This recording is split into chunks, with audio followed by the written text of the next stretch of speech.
పరమాత్మ అన్నాడు, అశ్వత్థామ దగ్గర ఒక పరమ భయంకరమైనటువంటి అస్త్రం ఉన్నది. దాని పేరు బ్రహ్మశిరోనామకాస్త్రం. ఆ బ్రహ్మశిరోనామకాస్త్రం తన దగ్గర ఉన్నదని, తన తండ్రి అయిన ద్రోణాచార్యుల వారు దానిని తనకి ఉపదేశం చేశారని అశ్వత్థామకి ఎనలేని అతిశయం. ఒకానొకప్పుడు కృష్ణ పరమాత్మ అంతటి వాడి దగ్గరికి వచ్చి ఓ మాట అడిగాడు, నా దగ్గర బ్రహ్మశిరోనామకాస్త్రం ఉంది, మా తండ్రి ఇచ్చాడు, నేను తలుచుకుంటే ఎంతటి విధ్వంసాన్నైనా సృష్టిస్తాను, నీ సుదర్శన చక్రాన్ని కూడా నాకు ఇమ్మన్నాడు. అంటే నవ్వి కృష్ణ పరమాత్మ సుదర్శన చక్రాన్ని అక్కడ పెట్టి తీసుకోమన్నాడు. ముందు ఎడం చేత్తో తీయబోయాడు, బలం సరిపోక కుడి చేత్తో తీయబోయాడు, తర్వాత రెండు చేతులతో తీయబోయాడు. ఆ చక్రం కదలలేదు. సరే, కొన్ని కానుకలు ఇచ్చి బహుమతులు ఇచ్చి, ఇవి నువ్వు పట్టుకెళ్ళగలిగినటువంటి ఆయుధములు కావు, వెళ్ళమని పంపించేశాడు అశ్వత్థామని.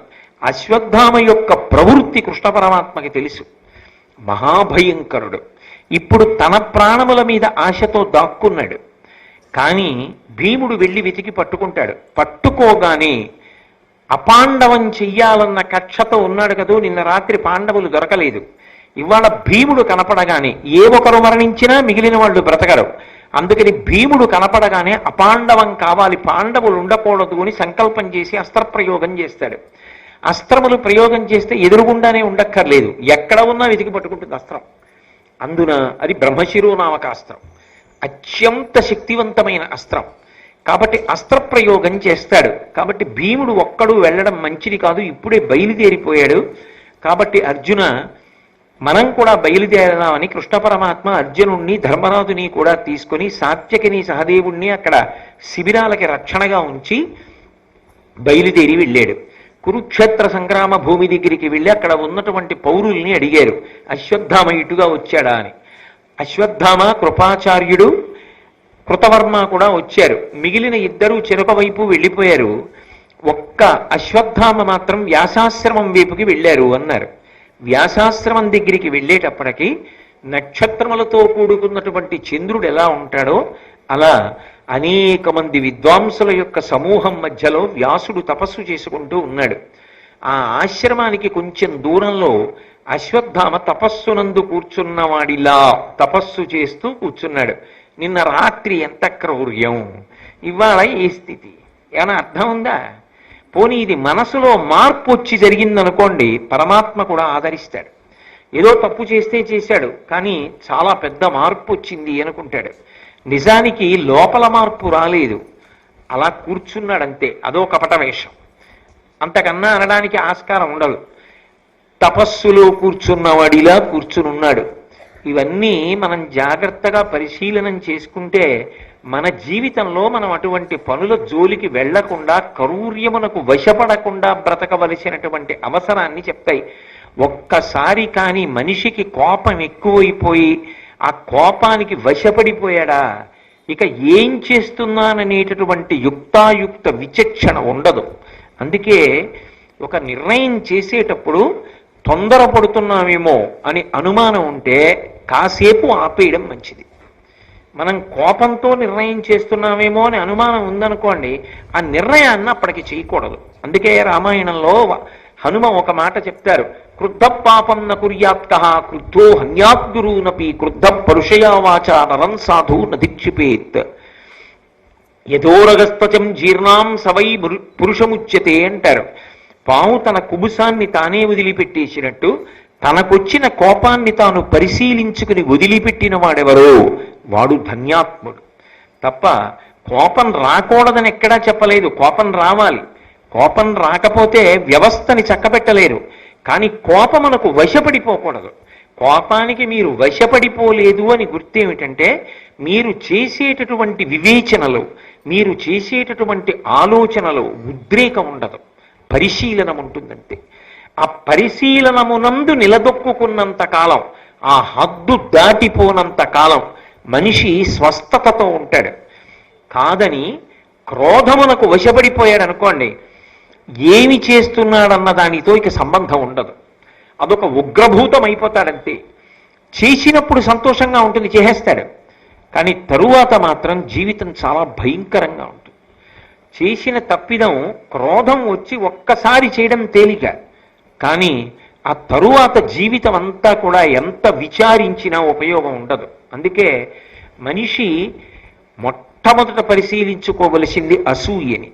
ఆ అసూయ కానీ లోపల ప్రబలింది అంటే అసూయలోంచి ఖచ్చితంగా అవతల వాణ్ణి పాడు చేద్దామనేటటువంటి ఒక పరమ భయంకరమైన ఆలోచనతో కూడుకున్నటువంటి ప్రణాళిక, కుతంత్రము, కుట్ర, క్రోధము విజృంభిస్తాయి.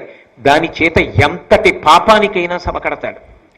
అశ్వత్థామ వృత్తాంతం మనకి దీన్నే చెప్తుంది. వెళ్ళి తపస్సులో కూర్చున్నటువంటి వాణ్ణి భీముడు చూశాడు.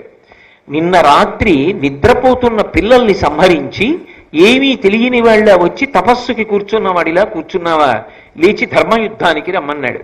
ఈలోగా కృష్ణార్జునులు కూడా వచ్చారు. సాధారణంగా భారతాన్ని మీరు పరిశీలనం చేస్తే మీకు ఒక విశేషం కనపడుతుంది. కృష్ణుడు ఎప్పుడైనా వ్యవస్థలో ప్రమాదకరమైన సన్నివేశం ఏర్పడినప్పుడు చక్కపెట్టడానికి వెడతాడు. కృష్ణుడు అక్కడ లేడనుకోండి, వ్యాస భగవానుడు ఎడతాడు. వ్యాస భగవానుడు రాలేదనుకోండి, కృష్ణ భగవానుడు చక్కపెడతాడు. కృష్ణుడు ఉండగా వ్యాసుడు రావలసిన అవసరం సాధారణంగా ఉండదు. వ్యాసుడుండగా కృష్ణుడు రావలసిన అవసరం సాధారణంగా ఉండదు. ఇద్దరూ మహాభారతానికి 2 చక్రాలై నడిపిస్తారు. కానీ ఈ సన్నివేశంలో కృష్ణుడు అర్జునుణ్ణి ధర్మరాజుని కూడా తీసుకుని వచ్చాడు. వెంటనే అశ్వత్థామ ఉత్తరక్షణం లేస్తూ మళ్ళీ క్రోధం విజృంభించింది. నన్నేం చేసేస్తారో అన్న బాధలో ఒక క్షణం ఆలోచించకుండా, కనీసం అవతల వాళ్ళు మాట్లాడే అవకాశం ఇవ్వకుండా అపాండవమగుగాక అని సంకల్పం చేసి బ్రహ్మశిరోనామకాస్త్రాన్ని విడిచిపెట్టేశాడు. అస్త్రాన్ని విడిచిపెట్టడానికి పక్కన ఆయుధం ఉండక్కర్లేదు. అస్త్రము అంటే మంత్రశక్తితో పనిచేస్తుంది. రామాయణంలో ఓ గడ్డిపరక మీద బ్రహ్మాస్త్రాన్ని సంధిస్తాడు రామచంద్రమూర్తి. అలాగే అశ్వత్థామ కూడా ఒక రెల్లుగడ్డి పరక మీద బ్రహ్మశిరోనామకాస్త్రాన్ని అభిమంత్రించి విడిచిపెట్టాడు. ఆ అస్త్రం భయంకరమైనటువంటి స్వరూపంతో అర్జునుడి మీదకి వెళ్ళిపోతోంది. అంటే పాండవులందరినీ తెగటార్చేస్తుంది. పాండవులేమిటి?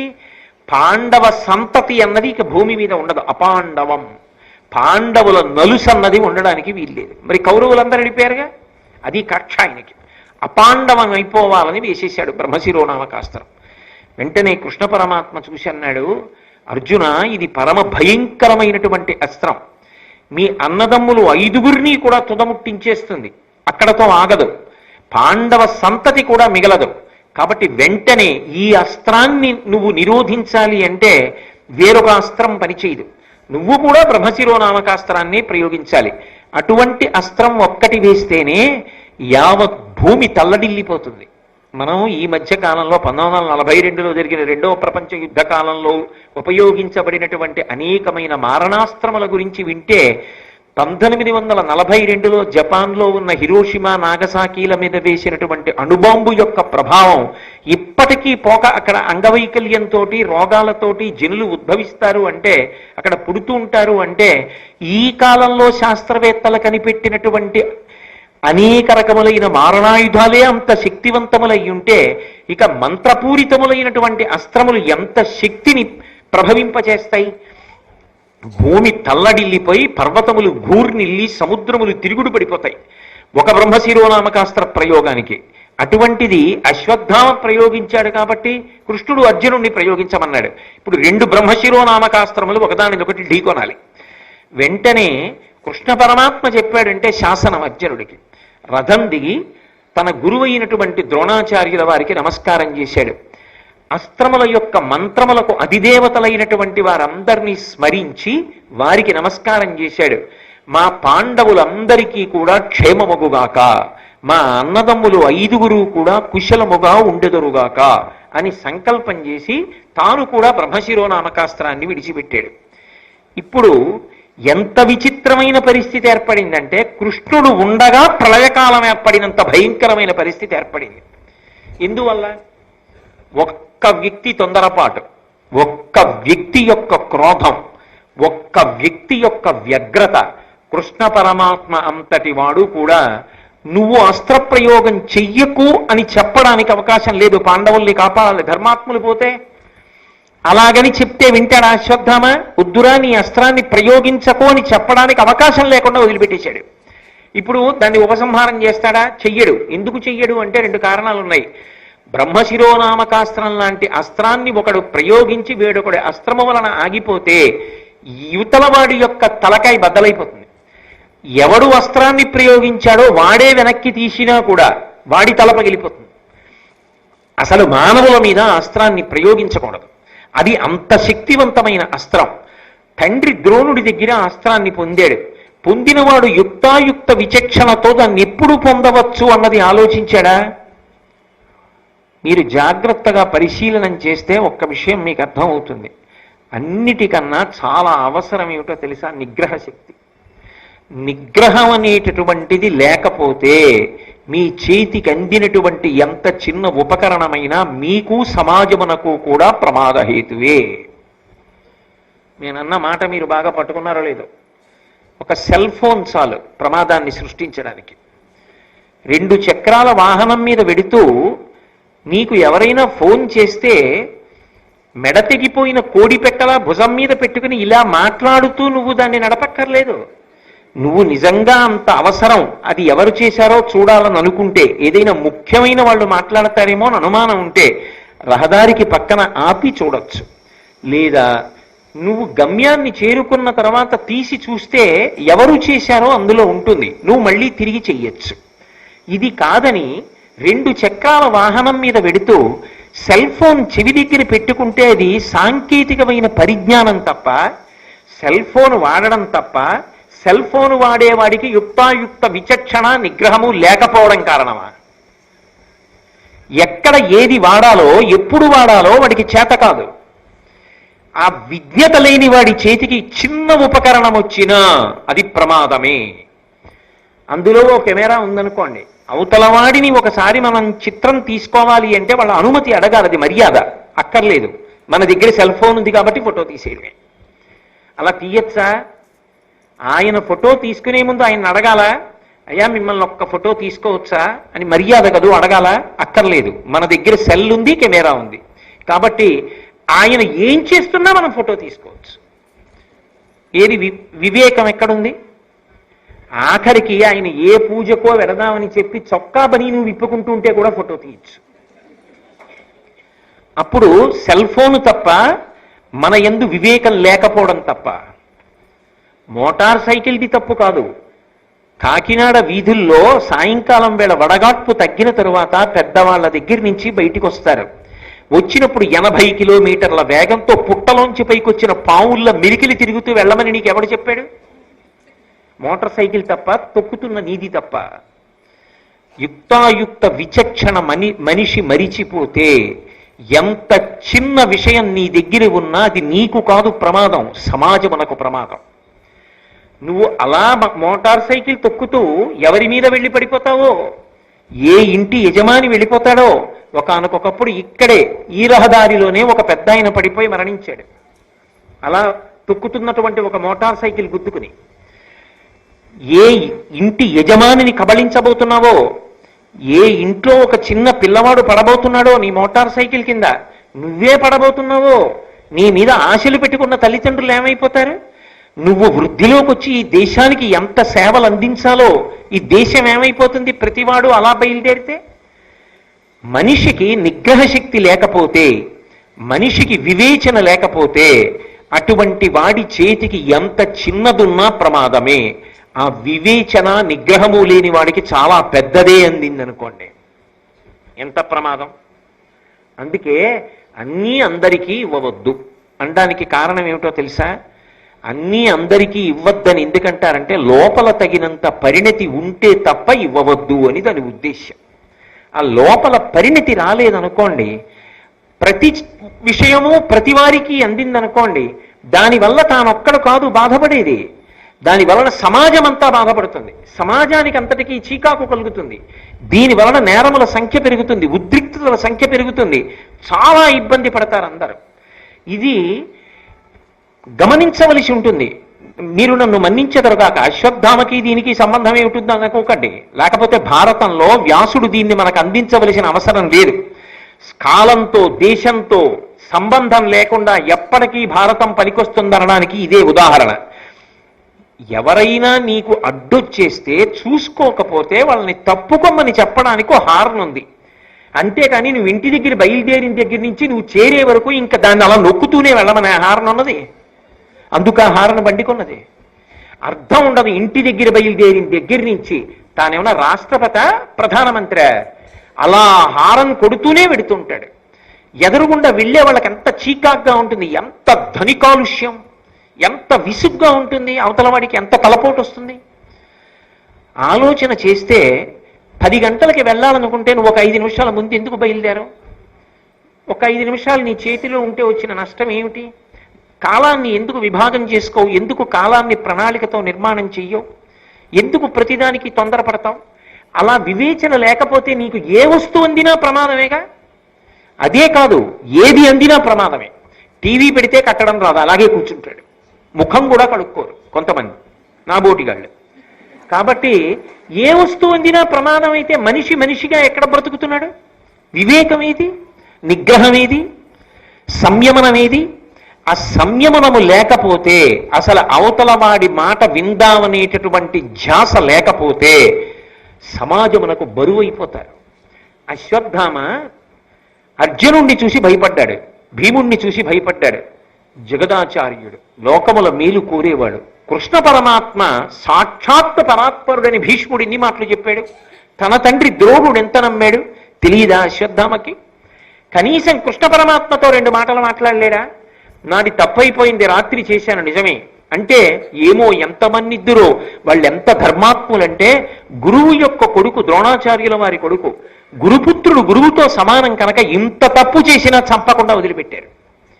క్షమాపణే చెప్పుంటే ఏమో ఏం చేద్దురో మరి. ఇదే ముగ్గురులో ఒకడైనటువంటి కృపాచార్యుల వారు తర్వాత కాలంలో పాండవ శిబిరంలో చేరి పరీక్షణ్ మహారాజుకి గురువయ్యాడు. నీ జీవితంలో ఎక్కడో అక్కడ పరితాపము, పశ్చాత్తాపము, మారదామనేటటువంటి తాపత్రయం లేకుండా ముండి బ్రతుకు బ్రతికేస్తానంటే ఎవరు ఆపగలరు? అసలు కనీసం అడగలేదు, ఆలోచించడు. భీముడు కనపడగానే అంతే మళ్ళీ కోపం. నువ్వేమన్నా దుర్యోధనుడువా? ఆయనే తొడలు విరిగి పడిపోయాడు, ఆయనతో ఉన్న 99 మంది పడిపోయారు, నీ తండ్రి ద్రోణుడు పడిపోయాడు, నీకెందుకు ఇంతల్లరి? అపాండవం అయిపోవాలని వేసేశాడంతే బ్రహ్మశిరోనామకాస్త్రం. ఇప్పుడు కృష్ణుడికి మార్గం ఏముంది? అందుబాటులో ఉన్నాడు అర్జునుడు, పక్కన ఉన్నాడు ధర్మరాజు గారు, అక్కడే ఉన్నాడు భీముడు. వాళ్లే పడిపోతే ఇంకా పాండవులు ఎందుకు? అవతల ఉప పాండవులు వెళ్ళిపోయారు నిన్న రాత్రి. ముందు ధర్మాత్ములు తనని ఆశ్రయించిన వాళ్ళని రక్షించుకోవాలి. ఆ అస్త్రాన్ని ఢీకొనాలంటే మళ్ళీ బ్రహ్మశిరోనామకాస్త్రాన్నే ప్రయోగించాలి, ఇంకొక విధి లేదు. కాబట్టి తప్పనిసరి పరిస్థితుల్లో నువ్వు కూడా బ్రహ్మశిరోనామకాస్త్ర ప్రయోగం చెయ్యి అన్నాడు. ఇప్పుడు ఒక వ్యక్తి క్రౌర్యం ఎంత దూరం వెళ్ళిపోయిందంటే సమస్త ప్రపంచము సంక్షోభంలోకి వెళ్ళిపోయింది. ఇంత సంక్షోభంలోకి వెళ్ళిపోతే లోకముల యొక్క హితాన్ని కోరుకునేటటువంటి మహాత్ములు ఇప్పుడు ఉంటారు.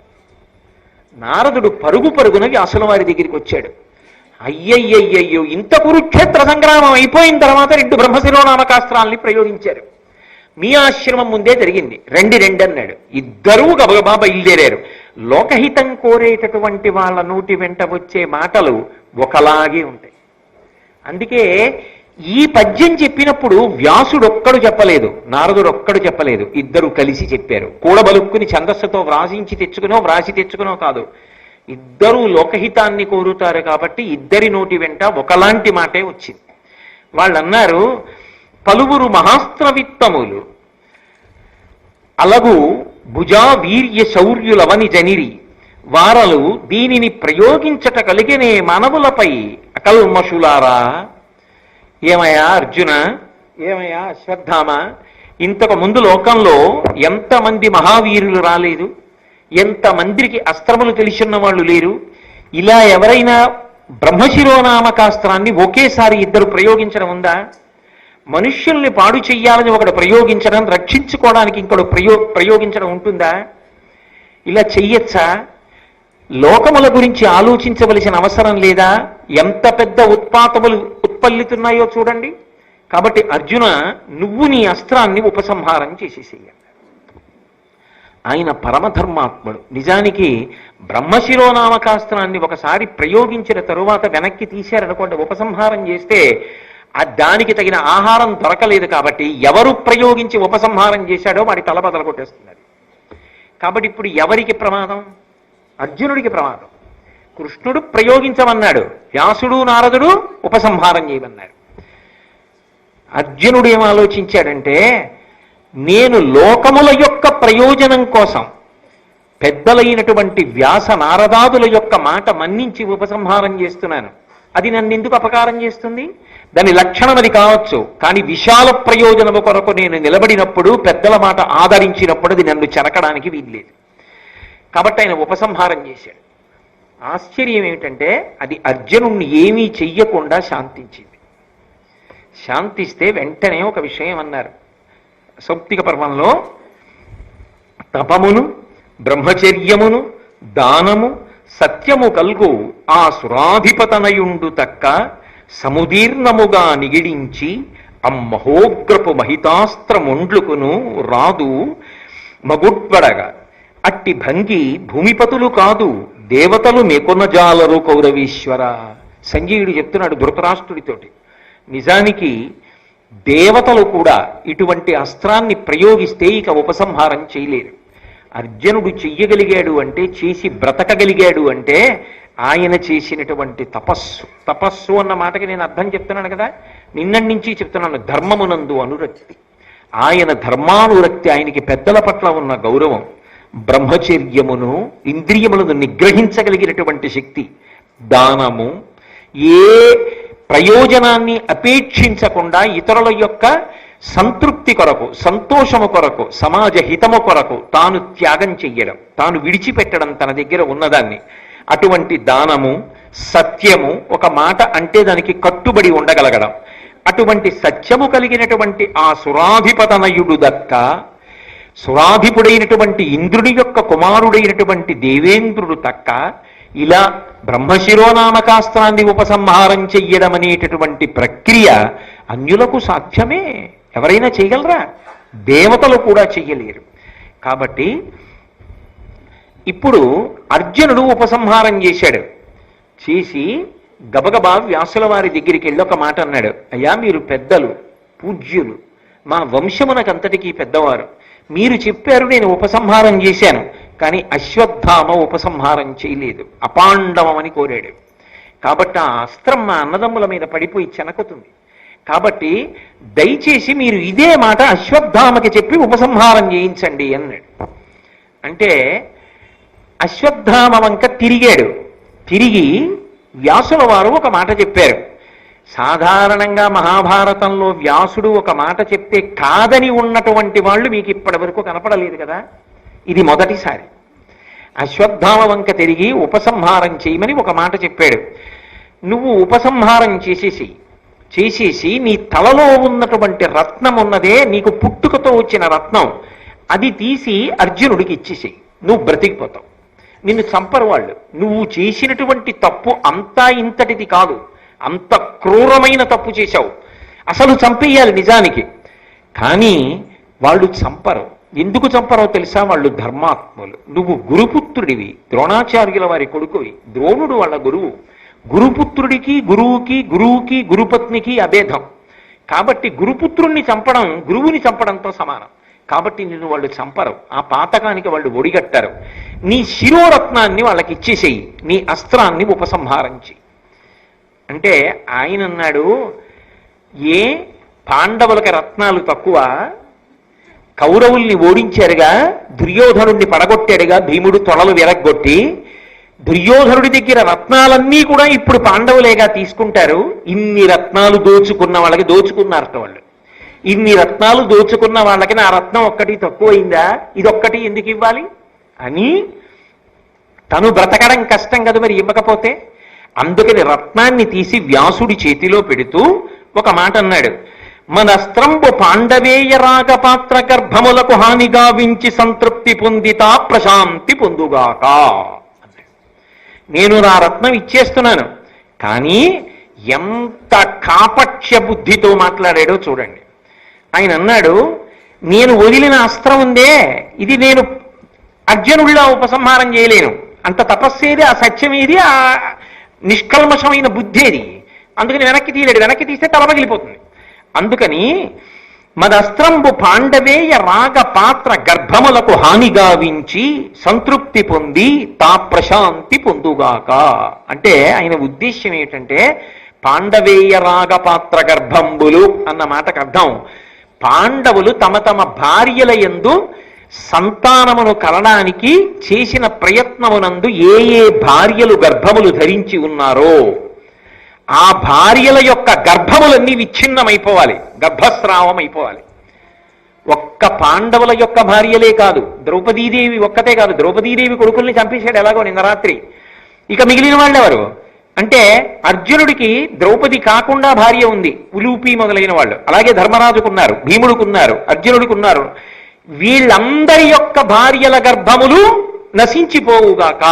అంతేకాదు పాండవేయ రాగ గర్భములు కదా, అందుకని చెప్పి వీళ్ళ పిల్లలకి ఎవరైనా పెళ్ళైన వాళ్ళు ఉంటే ఆ పెళ్ళైన వాళ్ళ భార్యలు ఎవరైనా కడుపుతూ ఉంటే అంటే పాండవుల యొక్క కోడళ్ల గర్భములు నశించుగాక. పాండవుల భార్యల గర్భం పోయిందనుకోండి, అది వాళ్ళ వరకే బాధ. వాళ్ళ కోడలు గర్భం పోయిందనుకోండి, కొడుకు చెయ్యని తప్పుకి కోడలు చెయ్యని తప్పుకి కొడుకు కోడలు శిక్ష పొంది అందున కోడలు నా కడుపున బిడ్డ పుట్టబోతున్నాడు, వాడిని ఎత్తుకుంటాను ఆడిస్తాను అని ఆనందపడిపోయి అంతకుముందు మామగారితో మాట్లాడిన కోడలు, అత్తగారితో మాట్లాడిన కోడలు, మురిసిపోయిన కోడలు మామగారి మీద పగతో ఎవడో దుర్మార్గుడు చేసిన పనికి గర్భస్రావం అయిపోతే ఆ బాధ మామగారికి ఎంతగా ఉంటుంది. నిద్రపోతాడా? ఎంత గుచ్చుకుంటుంది. ఆ బాధకి గుండెపోటు వచ్చి చచ్చిపోయిన ఆశ్చర్యం లేదు కాదు. సున్నిత హృదయాలకు ఆ బాధ అలా ఉంటుంది. ఇంత బాధ పెట్టాలి పాండవుల్ని. అది అశ్వత్థామ యొక్క క్రౌర్యం. దానికి ఏమైనా అర్థం ఉందా? ఎవరైనా క్షమిస్తారేమో, పాండవులైనా క్షమిస్తారేమో, కృష్ణ పరమాత్మ క్షమిస్తాడా ఆ నేరాన్ని? తప్పుకోగలడా? ఎక్కడికి పారిపోయి తప్పుకుంటాడు? కాబట్టి పాండవేయ రాగ గర్భంబులను హానిగావించి సంతృప్తి పొందితా ప్రశాంతి పొందుగాక. పాండవుల భార్యలు ఎక్కడ గర్భంతో ఉన్నా గర్భములు స్రావమైపోవాలి. పాండవుల బిడ్డల యొక్క భార్యలు ఎక్కడ గర్భంతో ఉన్నా గర్భములు పోవాలి, కోడళ్ల గర్భములన్నీ పోవాలి. అంటే పాండవులు మిగలాలి, పాండవుల వంశం మిగలడానికి వీల్లేదు. అప్పుడు వాళ్ళు ఏమవుతారు?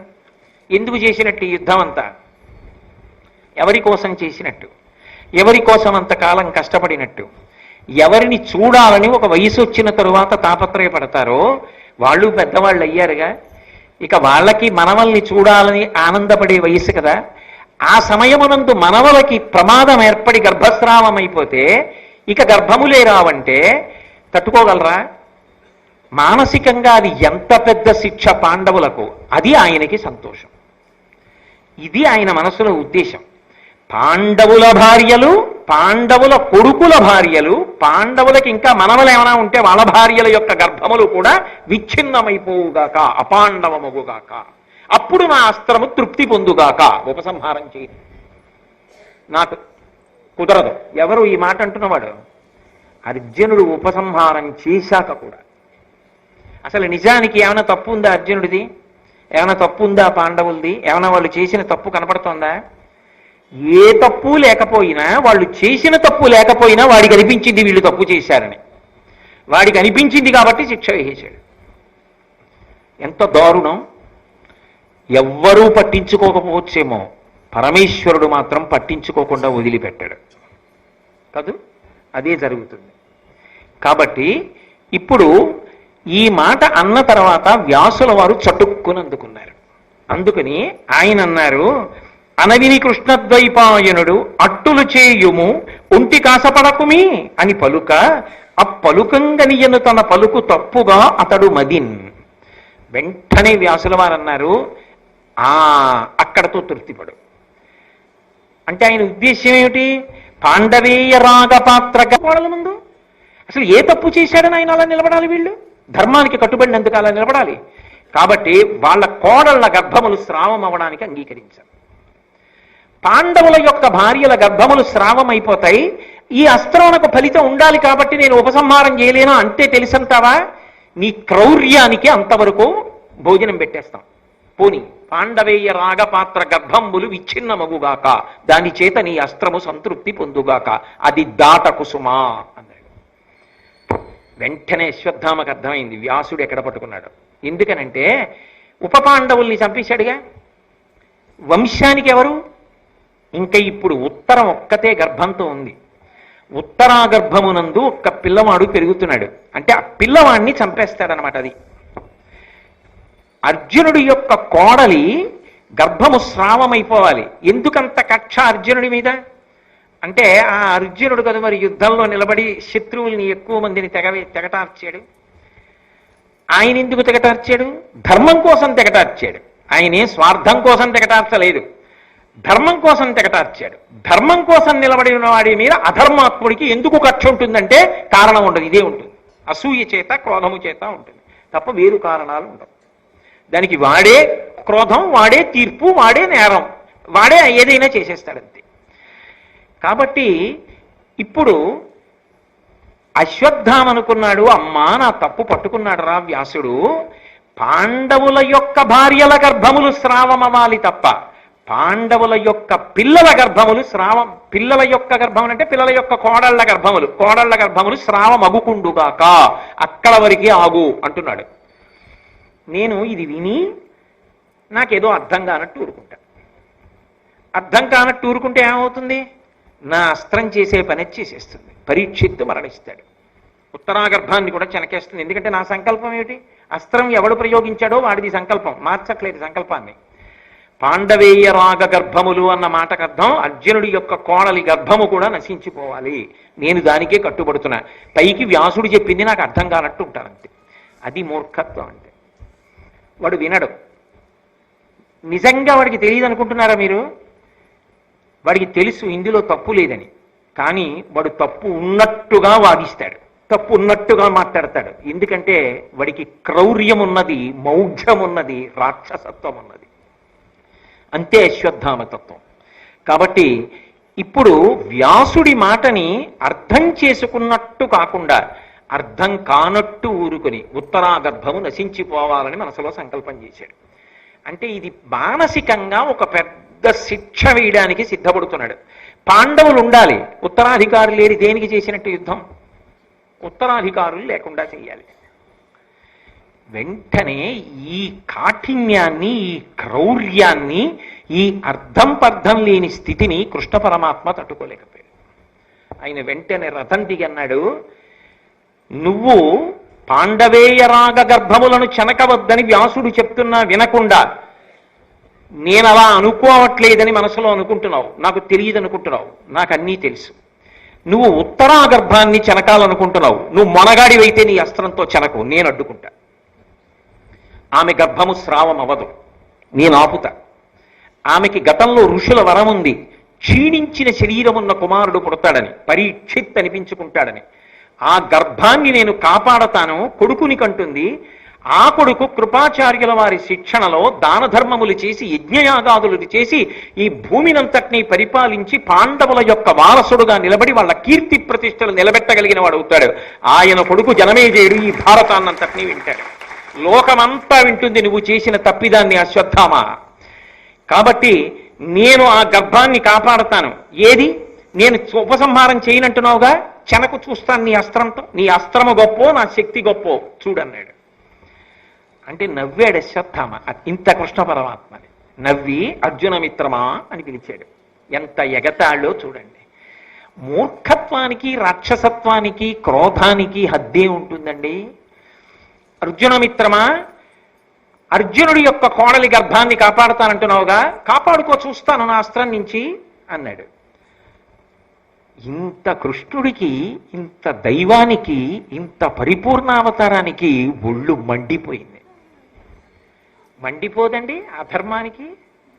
మండిపోయి ఆయన అన్నాడు, నువ్వు ఒళ్ళు మండిపోయి తగలబడిపోతున్నంత బాధతో 3000 సంవత్సరములు ఈ భూమి మీద నిస్సహాయుడిగా తిరుగు. చిరంజీవిత్వం ఉందిగా, అలా అనుభవించా చిరంజీవిత్వాన్ని.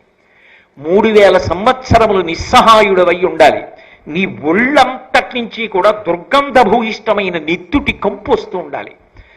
ఆహారము దొరకక మండిపోతున్న ఒంటితో 3000 సంవత్సరములు ఏకాకివై తిరుగువు అన్నాడు. నేను కాపాడతానో లేదో పరీక్షిత్తుని చూసుకో, తిరుగుతుంటావుగా, చూడు కాపాడతానో లేదో. నువ్వు అక్కడ అలా తిరుగుతుంటావు, ఇక్కడ పరీక్షిత్తు రాజ్యం చేస్తాడు, నీ అస్త్రం ఏమవుతుందో చూద్దుగానే అన్నాడు. భాగవతంలో చెప్పారుగా. అందరూ మరణిస్తాడనుకుంటే మహానుభావుడు కృష్ణ పరమాత్మ అలవోకగా గర్భంలోకి ప్రవేశించి ఆ పిల్లవాడిని కాపాడాడు, అస్త్రం నుంచి కాపాడాడు. కాబట్టి ఎవరు నన్ను కాపాడిన వాడని బయటికి వచ్చాక అందరినీ పరీక్షగా చూసేవాట, ఎవరా శంఖచక్ర గదా పద్మములతో ఉన్నవాడని పరీక్షగా చూశాడు. కాబట్టి పరీక్షిత్ అయ్యాడు ఆయన. భగవంతుడి మాట నిలబడిందా లేదా?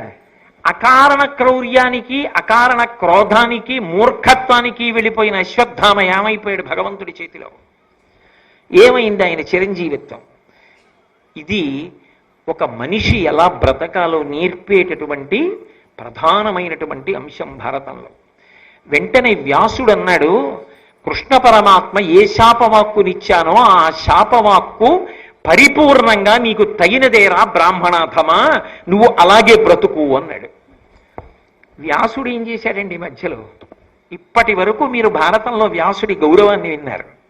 అశ్వత్థామ వ్యాసుడి వంక తిరిగి అన్నాడు, ఇక పైన నీకు కూడా శాపం ఇస్తున్నాను. తగుదురమ్మా అని వచ్చి మొట్టమొదట నువ్వే కదా పెద్దరికం మొదలుపెట్టావు, నీకు శాపం ఇస్తున్నాను, నువ్వు మనుష్యులందరిలో ఉండు అన్నాడు. నేను ఉంటాను అన్నాడు. క్రౌర్య రూపం అశ్వత్థామ. మనుష్యుల యందు మంచి మాట, తత్వ సంబంధమైనటువంటి విశేషం, ఇతరుల మనసుకి శాంతి పొందేటట్టుగా వకారయకార సకారములతో కలిసి అమృతతత్వమైనటువంటి భగవత్ సంబంధమైన విశేషములను వాక్కులుగా వాయురూపంగా చెప్పగలిగినటువంటి తత్వం వ్యాసతత్వమై అందరి యందు నిలబడింది. అందుకే ఇప్పటికీ ఏ పండితుడు పీఠం పెట్టి చెప్పినా దాన్ని వ్యాసపీఠము అంటారు. వ్యాసపీఠం అయింది. అందుకే వ్యాస పౌర్ణమి, గురు పౌర్ణమి అని వ్యాస పౌర్ణమి నాడు వ్యాసుడికి నమస్కరించి గురువులందరిలో కూడా వ్యాస భగవానుణ్ణి చూసి నమస్కారం చేస్తారు. అందుకని అశ్వత్థామ శాపం ఇచ్చిన మహాత్ములను అది ఏ విధంగా చెనకుతుంది కనుక ఆయనకి జరిగే నష్టం ఏమిటి? కానీ అసలు ఆయన క్రౌధానికి ఇష్టమైనటువంటి నెత్తుటి కంపు ఒంటికి కడుతుండగా నిస్సహాయుడై తిరిగాడు. దీనివల్ల ఏమైందంటే ప్రాణులను చంపడానికి అస్త్రప్రయోగం చేశాడు. పాండవులు మానసికంగా ఏడవడానికి కావలసినంత ప్రణాళిక వేసి పెద్ద తప్పు చేశాడు. మరి కొడుకుల్ని చంపాడుగా, దానివల్ల వాళ్ళు మానసికంగా బాధపడ్డారుగా. మానసికంగా శారీరకంగా కూడా బాధపడడానికి యోగ్యమైన రీతిలో శాపం ఇచ్చాడు. 3000 సంవత్సరములు ఒళ్ళు మండిపోతుండగా తిరగాలి. కాలిపోతున్న ఒంటిలా ఉంటుంది. 3000 ఏళ్లు తిరగాలి. శరీరానికి బాధేనా? నిస్సహాయుడు, రక్తపు కంపు, మానసికంగా బాధేనా? ఈ రెండు ఎవరి పట్ల చెయ్యాలనుకున్నామో ఆ రెండూ నీకు అన్వయమగుగాక. కృష్ణుడు అందుకు చెప్పించాడు, వ్యాసుడు తథాస్తు అన్నాడు. ఇలా సౌప్తిక పర్వంలో ఒకానొకప్పుడు వ్యాసుడు, కృష్ణుడు, నారదుడు వచ్చి ఆపితే తప్ప కొంత జరగవలసిన నష్టం జరిగిపోయిన తరువాత మాత్రమే లోకములను కాపాడగలిగినంత భయంకరమైన స్థితి ఒక్క వ్యక్తికి ఉన్నటువంటి మౌఢ్యం వల్ల ఏర్పడింది. ఇది వ్యాస భగవానుడు సాధించినటువంటి పరమోత్కృష్టమైన విజయం. ఎందుకండి అంటే తాను శాపం పొందినా కూడా చటుక్కున అశ్వత్థామ హృదయాన్ని గ్రహించి పాండవుల కోడళ్ళకి అన్వయం అవ్వదు అని ఆపాడు. కృష్ణుడు గ్రహించి నేను కాపాడతాను అని పరీక్షిత్తుని కాపాడాడు. ఇది వ్యాసుడు చేసినటువంటి అనితర సాధ్యమైనటువంటి మహాప్రయోజనం భారతంలో. దానికోసం శాపాన్ని పొందడానికి కూడా ఆయన వెనకడుగు వేయలేదు. అంటే లోకహితం కోసం అవసరమైతే తాను శాపవాక్కుని పొందాడు. అంతటి మహనీయుడు వ్యాసుడు. అటువంటి వ్యాసుడికి నమస్కరించకుండా ఉండడం సాధ్యమా? అటువంటి వ్యాసుడి పేరెత్తేటప్పటికి గౌరవించకుండా నిలబడగలమా భారతీయులం? అంతటి మహితా